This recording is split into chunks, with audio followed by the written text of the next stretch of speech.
माहित नाही, पण बायका का भांडतात ते पण एका सीट साठी. किती साखर चौथ वगैरे काय आहे त्याचं काय असतं मला माहित नाही.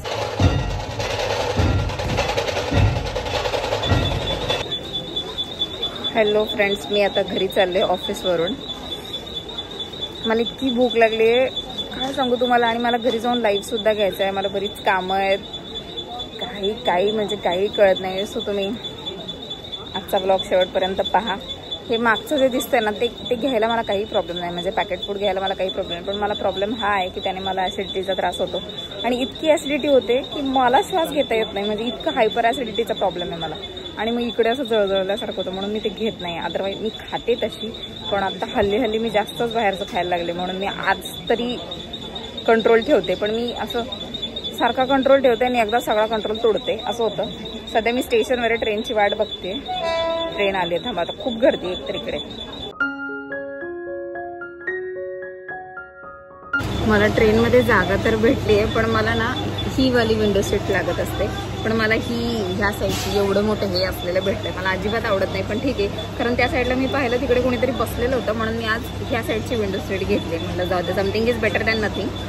सो आता हा 2-3 तासाचा प्रवास असेल. इतका कंटाळा तुम्हाला खरं सांगते. अजिबात लोक बोलतात सुख आहे, काही सुख नाही. पैसे म्हणजे सुख आहे, पण दुसरं काहीच सुख नाही आहे. आता चांगल्या वेबसिरीज बघणार, थोडंसं झोपणार, आणि मग कुठे माझं घर येणार, मग मी उतरणार, मग मी घरी जाणार. So let's begin.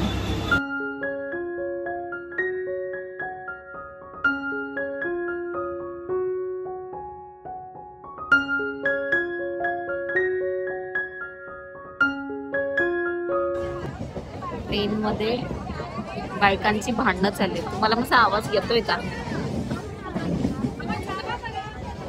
असं रोज काही ना काहीतरी एंटरटेनमेंट बघायला भेटतं. आता हे एंटरटेनमेंट आहे की नाही ते मला माहित नाही, पण बायका का भांडतात ते पण एका सीट साठी.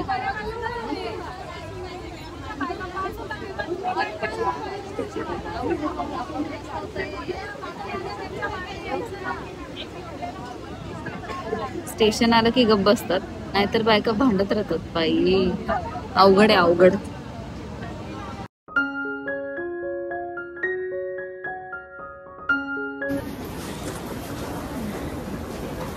आता स्टेशनला उतरून घरी चालले. इतका कंटाळा मला, मध्येच थोडा वेळ झोप लागली होती, त्याच्यामुळे मला मधलं बिधलं काही शूट करता नाही आलं होतं. ऑफकोर्स झोप लागल्यावर फोन शूट करू शकतो. दुसऱ्याकडे फोन दिला लोक फोन घेऊनच पळून जातील. बट आता इथून पुढे माझ्या भावाला वगैरे मी बोलूया. सो आता मी ऑटोमध्ये बसले. कंटाळा आला. शेअर ऑटो आहे. माझा भाऊ काय मला घ्यायला आलाच नाही. त्याला बोलले ये घ्यायला, पण तो काय आला नाही. सो आजी बाबा माझ्या तोंडाकडे बघतोय. त्यांना वाटतं, मी प्रत्येकाला वाटतं असं की मी पब्लिक प्लेसमध्ये गेलं ना, प्रत्येकाला असं वाटतं मी काय करते, पोरगी कॅमेरा काढून आमचं काही रेकॉर्ड करते का, शूट करते का. पण ठीक आहे. सो डिरेक्टली आता घरी जाऊनच ब्लॉग कंटिन्यू करते. सो बेसिकली मी घरी आलेले आहे आणि बिल्डिंगच्या पायऱ्या चढत आहे. कंटाळा येतो खरंच. असं वाटतं कधी कधी लिफ्ट असती ना, लय बरं झालं असतं खरं सांगते. पण आता काय नाहीये, तर चालतच जायला लागणार आहे. दुसरा पर्याय नाहीये माझ्याकडे. बट आपण हरायचं नाही, आपण चालायचं. कारण पर्याय नाहीये ना, चालतच जावं लागणार आहे. लिफ्ट नाहीच आहे. काय केलंय का खायला? पण ठसका उठला. अरे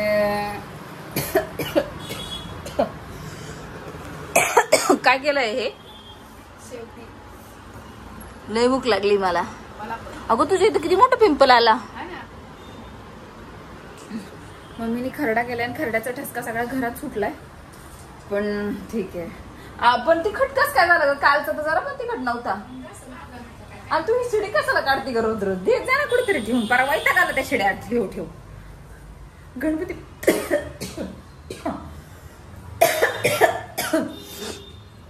आई ग आले. मी घरी आले. अरे यार, कधीच आमच्या बेडरूमचे कर्टन्स लावलेले नसतात. काय माहिती ते कोण असतं. दिवसभर मी ते येत नाही, मग कोण ओपन करतं? आता मला ड्रेस चेंज करायचा आहे सगळ्यात पहिले आणि काय करायचंय, तोंड हात पाय वगैरे धुते आणि मस्तपैकी शेवटी केली. शेवटीचा गरम गरम रस्सा प्यायला मला खूप आवडतो खरं सांगते. आणि बहुतेक मम्मीने डाळ भात पण केलाय, मला ती बोलली तर होती, मग काय माहित केलाय की नाही, पण ठीक आहे. मिरचीचा ठेचा तर आहे, मला खूप खूप आवडतो. मी कंटिन्यू 3 दिवस झाले मिरचीचा ठेचा खाते, इतका भारी लागतो ना. 2 घास जरा जास्त जातात, असं जर जोड भाजी असेल ना खायला तर 2 घास जरा जास्त जातात. सो आता पहिले ड्रेस चेंज करते, हातपाय धुते. सो मी तोंड वगैरे धुतलंय आणि आता जेवायला बसते. मी इतकं म्हणजे इतकं त्या शेवटीचा रस्ता घेतला की तुम्ही बघणार आणि बोलणार बापरे ऐश्वरीला काय वेळ लागले का एवढा रस्ता पिणार. बट हो, मला शेवटीचा रस्ता खूप आवडतो आणि मम्मीने त्याचा त्या डाळ भात पण केलेला नाहीये. सो आता मी हा शेवटीचा रस्सा, मिरचीचा ठेचा आणि ही मम्मीची उरलेली अर्धी भाकरी आहे तेवढी खाणार आहे मी. हे बघा, ही शेवटी अशी असते. कुठे गेली मला ऍक्च्युली जास्त शेवटी आवडत नाही, मला फक्त रस्सा आवडतो. पण हे हुलग्याचं पीठ असतं ना, म्हणजे कुळीद वगैरे, कुळीद म्हणतात काय काय लोकांच्या इथे, काय काय लोकांच्या इथे हुलगे म्हणतात. आईला शीट सांडलं. सो ते एक घेतलंय, म्हणजे हे एक घेतलंय. आणि मीठ मी कधी पण घेऊनच बसते, का तर मी जेवण बिन मिठाचं खाऊ नाही शकत. मला कमी मीठ जर पडलं तर मी खाऊ नाही शकत आणि मम्मीच्या हाताने नेहमी मीठ कमीच पडतं, त्याच्यामुळे मी मीठ घेऊनच बसते. पण मला शेवटीचा रस्सा खूप आवडतो. ऍक्च्युली ते खूप चांगलं असतं. हाय ग, आता पहिले तर मी पिऊन बघते. मी खूप मोठा चमचा घेतलाय प्यायला, छोटे छोटे खेळत करून बसणार ना. गरम आहे.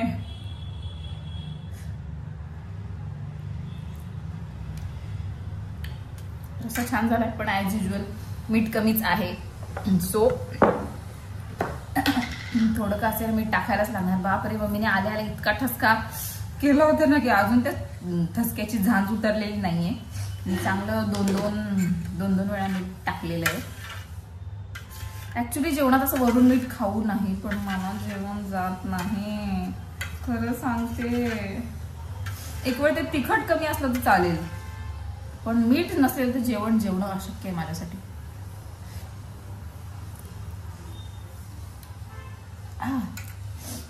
एक नंबर.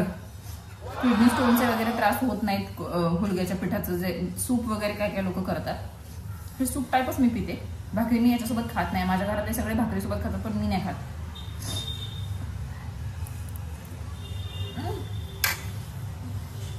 खूप गरम आहे.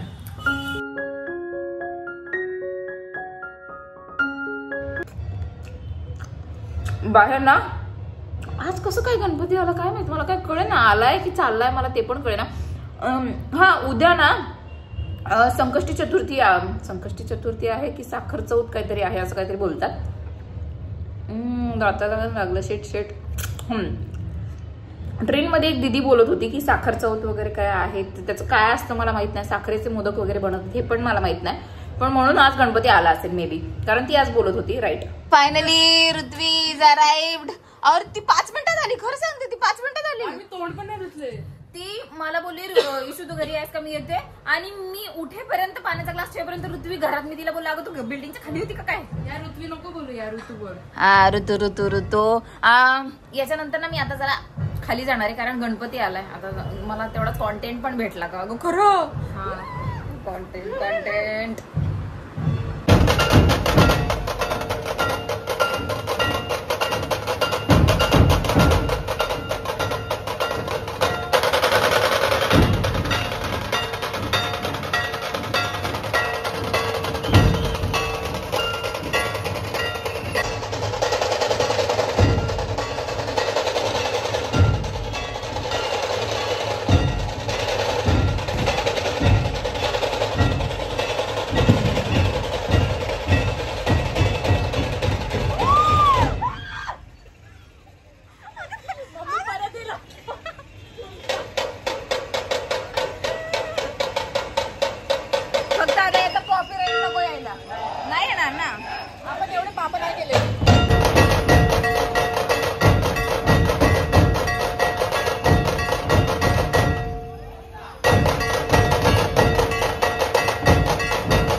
भाई काय वाजवतात रे ती लोक. एवढं वजन असतं किती आणि त्या मुली पण किती वाजवतात. मगाशी मी येत होते ना त्याचा जो ढोल होता ना तो मला आपटणार होता. अगं बाई माझ्या तोंडावर. तोपर्यंत हा आलेले बिल्डिंगच्या खाली आलेले हे लोक. नाही मागे होती इथे. अच्छा ओके. अच्छा मला कामावरून येताना. ओके हा कळलं. भारी वाजवला. मी नाचले थोडीशी. माझी मम्मी मध्येच सांगायला आली होती की तू खाली जा काकीकडे आणि तिकडून घे, पण मी म्हटलं नको राहू दे आता मी घरातच घेते. ऋतू पण आली मग जरा just go with the flow.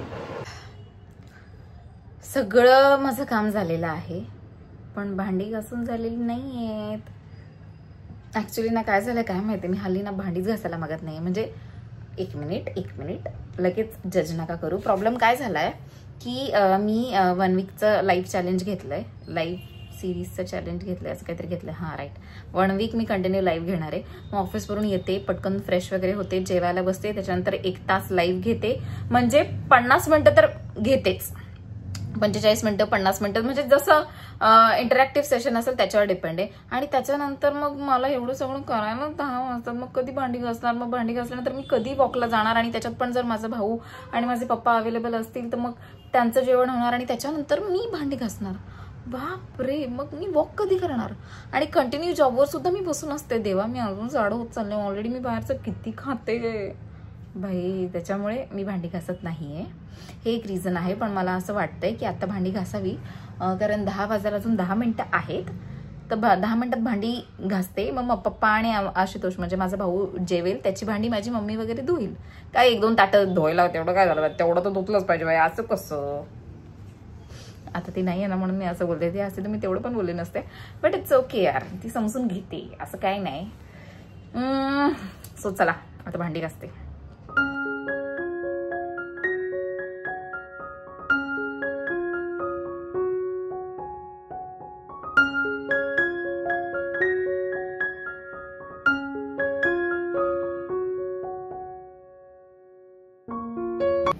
हे बघा, एवढी भांडी घासून झालेली आहेत. एवढी म्हणजे याच्या आधी ना खाली अर्धी थोडीशी भांडी होती, ती काय मी मांडणीला न लावता डायरेक्ट ही वरती त्याच्यावर धुतलेली भांडी टाकली. म्हटलं दोघं एकत्र सुकामोर द्या. आणि त्याच्यात अजून पप्पांना आणि माझ्या भावाला जेवायचं बाकी आहे. ही ना, ही तुपाची बरणी ना, ही मला खूप आवडते. ही ना आम्ही गिरगाईचं तूप ऑर्डर केलेलं म्हणजे एका काकींना आम्ही आणायला सांगितलेलं. त्यांनी ती बरणी म्हणजे ती तुपासोबत म्हणजे तूप त्या बरणीत आलंय, मला असं बोलायचं. पण मला खरं सांगते, काचेच्या बरण्या दिसायला खूप सुंदर असतात, घासायला खूप चांगल्या असतात, पटकन निघतात, पण फक्त त्या वापरायला खूप डेलिकेटली वापरायला लागतं. ती एकदा जर हातात सटकली म्हणजे ती तुटली फुटली मग काहीच नाही. पण ऍक्च्युली त्या दिसायला खूप सुंदर असतात. आमच्याकडे ह्या सगळ्या बरण्या काचेच्या आहेत. याच्यातल्या 1-2 बरण्या खाली आहेत आत्ता, आणि इथे सुद्धा काचेच्याच सगळ्या बरण्या आहेत. मागे माझ्या मम्मीला काचा विचा, ती बोलते की हे असं पटापट निघतं. ती बोलते की यांना घासायला विसायला जास्त टाइम नाही लागत, त्याच्यामुळे हेच वापरायचं. हा, म्हणजे वापरून आपल्याला सवय सुद्धा होते की त्यांना नीट जपून वगैरे वापरायचं. बट स्टील मला ती बरणी खूप आवडते. मी स्पेशली त्या बरणीसाठी व्हिडिओ चालू केला आता परत. मम्मी, आज तुझं काम मी वाचवलंय भांड्यांचं. असं रोज करत जाऊ नको, कधीतरीच कर. का रोज कशाला करते, मी करत नाही भाई. सरप्राईज. हे फक्त कॅमेरा समोर आहे, असं ओरिजिनल काय नाही. हा, तेव्हा कशी हसती ग. मी सिरियसली खरं सांगते, जेवल्यानंतर प्रत्येकाने ना थोडा वेळ तरी वॉक केला पाहिजे. भले ते 10 मिनिटं असू द्या, पण केलाच पाहिजे. कारण आजकाल ना लोक शहरांमध्ये खूप लेट जेवतात. म्हणजे गावी वगैरे गेलो ना, तर माझं जेवण नॉर्मली 8 वाजेपर्यंत वगैरे होतं. पण आता तरी मी इथेच 9, 9:30, 10 वाजता जेवते.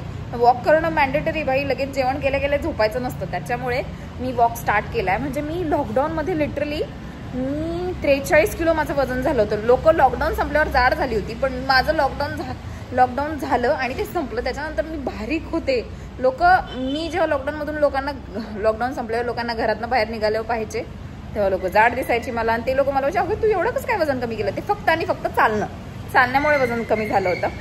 पण जशी मी जॉबला लागले तसं माझं वजन 10 किलोने वाढलं. So walk is mandatory.